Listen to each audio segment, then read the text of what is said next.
Your last quarterly business review had a content slide. It probably had numbers on it. Followers, impressions, engagement rate, maybe a chart that went up and to the right. Everyone nodded. Then the CFO opened the next slide on revenue, and the conversation moved on. Your content team's numbers and your business numbers were sitting in the same deck and not speaking to each other. That's the measurement mismatch. The content team is measuring things the business doesn't care about, and the business is measuring things the content team doesn't see. I'm Asha. You're listening to Content is Currency from Table 8, and over the next 8 minutes, I'm going to give you a measurement framework that makes content's value visible to a CFO without dumbing it down. Let's go. Here's the conversation that happens in every enterprise. Marketing reports, impressions and engagement. Sales reports, closed 1.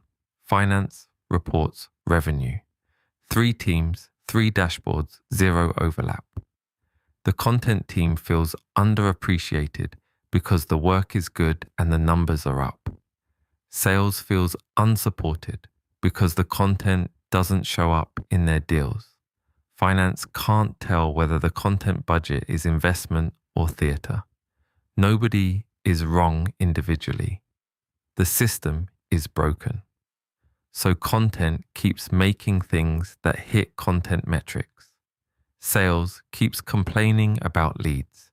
Finance keeps cutting where they can't see value. Every quarter, the same gap reappears, and every quarter someone says, we need to align, and no one does. The mismatch isn't a tooling problem. It's a measurement model problem. You're literally counting different things. Imagine a kitchen judged on noise. The chef is rated on how loud the kitchen is, clattering pans, sizzling, voices calling orders. By that metric, a busy night looks excellent. The dining room, meanwhile, judges itself on covers, how many guests sat down, how many plates went out, how many people left happy. Same restaurant, 2 unconnected scoreboards. The kitchen could have its loudest night in history, while the dining room sits empty and nobody notices the contradiction until the place closes. Most enterprise content teams are the kitchen. Loud, busy, productive, by their own metric. The dining room, sales, revenue, the actual business, has no idea what's happening back there, and the chef has no idea why front of house keeps panicking. 2 scoreboards, 1 restaurant, slow death. Why does the mismatch persist? 3 reasons, all reasonable in isolation. 1, content metrics are easy to get and instant to report. Impressions show up tomorrow. Pipeline impact takes 90 days. Quarterly reporting forces the team toward whatever's measurable in the window. 2, business metrics are messy and partially attributable. A deal closes after 7 touch points across 3 quarters. Arguing which content drove it is hard, and content teams rationally retreat to metrics they can defend. 3, the people who set content KPIs and the people who set revenue KPIs are usually different humans in different functions with different bonuses. Nobody has the job of joining the 2 scoreboards. So the team optimizes for what they're measured on, the business optimizes for what it's measured on, and the 2 slowly drift further apart every quarter. The system is 3 layers, ordered by closeness to revenue. Layer 1, output metrics. Did the work ship? How many assets, how many channels, how many on time? Useful for production health, useless for value. Most teams stop here, they shouldn't. Layer 2, outcome metrics. Did the work move people? Pipeline created, demos booked, sales conversations the content directly enabled, deals where the content was cited as a reason to engage. Sales has to be in this conversation. Without sales feedback, layer 2 is a guess. Layer 3, revenue metrics. Did the work turn into money? Closed one, where content was a documented touch. Customer expansion, where content drove the renewal conversation.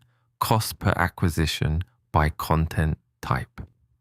The trick is reporting all three every time and never letting layer one stand alone again. Layer one is the easiest, the most reported, and the most misleading. Did the work ship on time? How many assets per channel? How many briefs cleared review this week? Production rate metrics, hygiene metrics, throughput.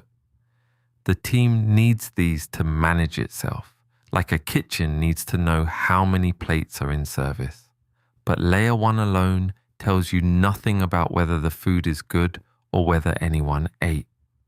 The discipline here is to keep layer one tight, internal, and never the headline metric in a stakeholder report. It belongs in the team's weekly stand-up, not on the CMO's dashboard. If the only number a CFO sees from your content team is, "We shipped 47 assets this month," your team is already losing the argument. Output is a sanity check. It is not the score. Layer 2 is where content stops being theater and starts being machinery. The questions are different. How many sales conversations did this asset enable? How many demos were booked from this campaign? How many prospects cited this content when they took a meeting? Pipeline created, weighted by the touchpoint score your CRM gives content. This layer requires sales to be in the conversation. It also requires CRM hygiene. Content has to be a tracked touch type, not a vibe. Most teams skip layer 2 because pulling these numbers is annoying and the data is messy. Worth it anyway. Layer 2 is the first place a CFO can see content as something other than expense. It's also the first place sales stops calling content the brand stuff and starts calling it leverage. Layer 3 is the hardest and the most important. Did the content turn into closed one revenue, expanded customer revenue, or shorter sales cycles? The metrics are real numbers. Dollars influenced, dollars sourced, deal velocity, cost per customer acquired by content type. Attribution is imperfect. That's fine. The point isn't bulletproof attribution. The point is a directional read that survives a CFO's third question. The teams that nail layer 3 do 3 things. They tag content at the asset level in the CRM. They run quarterly content attribution reviews with sales leadership. They publish a single content to revenue number in the QBR deck. Not impressions, not engagement, dollars. Once revenue shows up in the content team's reporting, the budget conversation changes. The team stops being a cost center and starts being measured the way the business measures everything else. You can run this in 1 week. Day 1, pick the last 10 assets your team shipped and try to map each one to layer 2 and layer 3 numbers. Notice how thin the data is. That's the gap. Day 2, get a 30-minute meeting with sales leadership. Ask one question. When did content show up in a deal in the last quarter, and how would you know? Day 3. Set up content as a tracked touch type in your CRM with the sales ops team. One field. Day 4. Pick the 3 layer 3 numbers you'll commit to reporting next quarter. Dollars influenced, deal velocity, cost per acquisition by content type. Day 5. Rewrite your QBR template to lead with layer 3 and demote layer 1 to a footnote.